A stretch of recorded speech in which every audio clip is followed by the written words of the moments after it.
কথা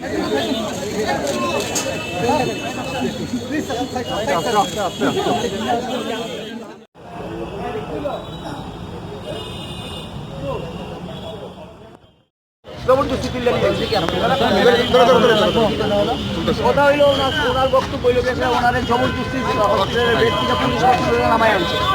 উনি এবং ওনার স্ত্রী যখন আবুতি জানাইছেন, ওনার স্ত্রী Archana Jain of IMS hospital man and builder ওনার গায়ে হাত তুলছেন, শারীরিকভাবে নিগ্রহ করছেন অর্চনা জৈন।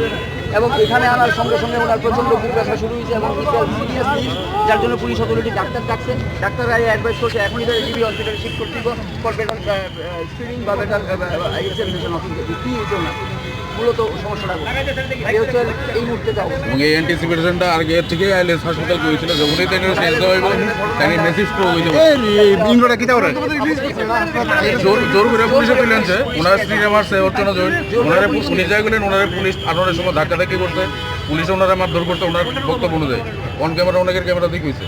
তা আলটিমেটলি যেটা অ্যান্টিসিপেশন আছে আইলেস হাসপাতাল এর লিগে তাই রিলিজ করতে হচ্ছিল না, যেহেতু ওনার পরপর দুইটা ছোট মাইল স্ট্রোকে ব্রেনে লেফট আর রাইট সাইডে ব্লাড ক্লটিং আছে, বাইপাস সার্জারি আছে, স্টেন্ট আছে, যে স্ট্রেস পড়লে ওনার আবার স্ট্রোক হতে পারে। অ্যাকর্ডিংলি এখানে লকআপে ঢোকানোর পরে যেটা আইএলএস হাসপাতালের বোর্ড অ্যান্টিসিপেট করছিল অ্যাকর্ডিংলি এটাই হয়েছে। এবং এখন যে অবস্থা হয়েছে দেখলাম সিরিয়াস অবস্থা, অথবা ম্যাসিভ স্ট্রোক হয়েছে।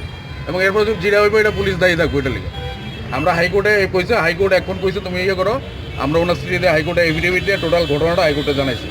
And High Court will take action, and thereafter we will take legal action against police and the administration.